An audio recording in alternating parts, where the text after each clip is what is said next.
విన్నారా ఈ ముచ్చట వెనకడుకోగామనంట మొగ నియం కొట్టిందంట కొట్టి మళ్ళీ కచ్చిరి కడిపోయి మళ్ళీ ఏమనే పంచాయతీ పెట్టిందట ఏమనే కొడుతుంది ఏమైనా పంచాయతీ పెడతా మరి పెడుతుంది మరి అదే మరి గసంటి వాళ్ళు కొంతమంది ఉంటారు అందరూ ఎందుకుంటారు కానీ గట్టినే ఈ బీఆర్ఎస్ పార్టీలో పని గట్టినే ఉంది.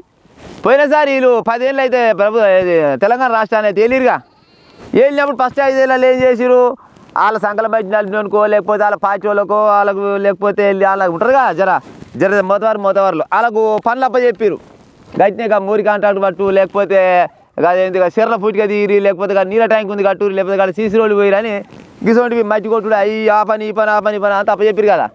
వాళ్ళు తీర బిల్లు అడిగే సరికల్లా ఇక అడ్జస్ట్ ఇచ్చేసి ఫస్ట్ 5 ఏళ్ళు గడిపేసారు.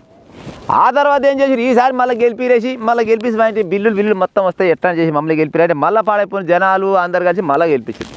5 10 అయిపోయినా 10 ఏళ్ళల్లో బిల్లు లేవు ఏమి లేవు.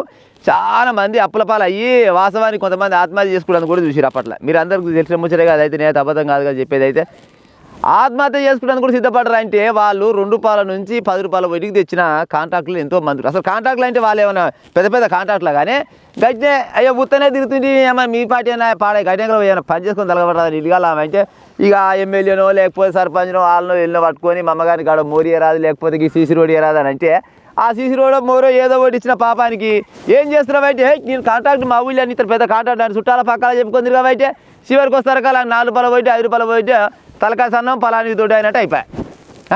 బొచ్చడు అప్పలపాలయ్యారు అట్టప్పలపాలయ్యారు వీళ్ళేమో బిల్లు వేయలే ఏమి వేయలే. 10 ఏళ్ళు గడిచిపోయింది.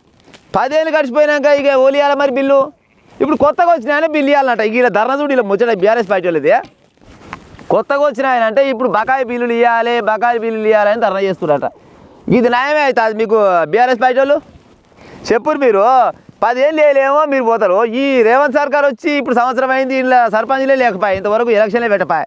ఈయన ఈ గణన ఆ గణన అని ఇవన్నీ చేస్తారు కల్లా డిసెంబర్ బాయ్ లేపు జనవరి వస్తాడు. జనవరి ఫిబ్రవరితో మా జోరు ఎండాకాలం కూడా పెట్టినా ఆశ్చర్యం ఏమి లేదు. ఇప్పటికే సర్పంచ్ అభ్యర్థులు అంతా పిసుకస్తారు పాడైపోను ఏమో రోజు పొద్దుగా మనగొట్టి ఎలాగ వస్తుండే వాళ్ళు ఉన్న పాయలు వస్తాడు వాళ్ళ బాధ అలాగుంటే ఈ పాత బకాయి బిల్లులు మాకు ఇవ్వాలని ఏదో ముద్దుగా పోయి ధర్నా చేస్తున్నారు. అంటే మీరు ఓ పని చేయరు బీఆర్ఎస్ పార్టీ మాజీ ఎమ్మెల్యేలు మినిస్టర్లు మీరు అదేంది ఎమ్మెల్యేలు కానీ మినిస్టర్ కానీ లెక్క ముందుకు మీ దగ్గర ఆస్తులు ఎన్ని ఉండనో లెక్క పెట్టుకోరి ఇవ్వాలి ఎన్ని లెక్క పెట్టుకోరి అవి కలిసి ఒక 10% మీ దగ్గర ఉంచుకొని మిగతా ఫైల్ ఇచ్చేది. ఎందుకంటే మీ ప్రభుత్వంలో చేసిరు కదా వాళ్ళు జనాల సొమ్మే కదా వాళ్ళు కూడా పాపం కాంట్రాక్టర్లు ఏంది జనాల కోసమే చేసిరు.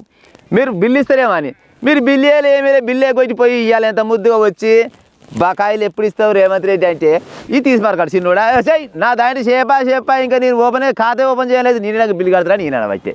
ఆల్రెడీ ఒక ఆయన అంటుండగా అదేంది Congress party leader BRS party అంటేనే అది బకాయి రాష్ట్ర పార్టీ అని ఆయన బకాయి బిల్లు రాష్ట్ర పార్టీ నిజంగానే ఉన్నాడు. దాంతో బకాయిలు పాడాయని ఈ చివరికి ఒక ఆయన ఉండేగా మన బీఆర్ఎస్ పార్టీ లీడరు ఇగో మేము గతంలో గిసం లంగ పని చేస్తేనే మమ్మల్ని ఒడగొట్టిరు జనాలు ఇక మీరు కూడా ఈ పని చేయకూడదు ఎందుకంటే మీరు కూడా చేస్తారు మీ పని కూడా చేస్తారంటే మరి చేస్తారేమో చేయకూడదు ఏం చేస్తారు జనాలు తిరుగుబాటు చేసినాడు. మనం ఎంత ఎవ్వరం కూడా జనాలని వాళ్ళు తిరుగుబాటు చేసినాడు ఏ లీడర్ అయినా కానీ ఇంటమంట వచ్చింది. ఇప్పుడు ఆల్రెడీ ఉందిగా 10 ఏళ్ళ నుంచి నేనే రాజు నేనే మంత్రి అన్న అంతా ఏం చేస్తారు జర ఇక రేవంత్ సార్ ఎట్లా చేసి వాళ్ళ బకాయి బిల్లు అంటే జర ఇప్పించే ఉపాయం చేయరు. ఇక పోయిన వాళ్ళు తప్పు చేసిపోయిన సంగతి అంత ఊరందరికి ఎరికైనా దేశం అంతా ఎరికైనా అందుకోసం వాళ్ళు ఇంటమనుకోరు. కానీ ఇక ఎట్లా చూసి జర వాళ్ళ బిల్లు కూడా ఇప్పిస్తే ఎందుకంటే పాపం వాళ్ళు కూడా మిత్తికి సత్తికి తెచ్చుకోరు ఒక్కొక్కరు ₹2 నుంచి ₹10 వడ్డీకి తెచ్చుకొని ఉన్నారు. ఇక కేసీఆర్ అంటే అది మొత్తం సంపాదించుకొని ఆడ అయినాడు ఇక మరి సస్తప్పుడు కొనబోతారేమో నాకు అర్థమైతలేదు. కానీ ఇక ఇచ్చే ఉపాయం చేయరు సార్ ఇక ఉంటే మరి ఇక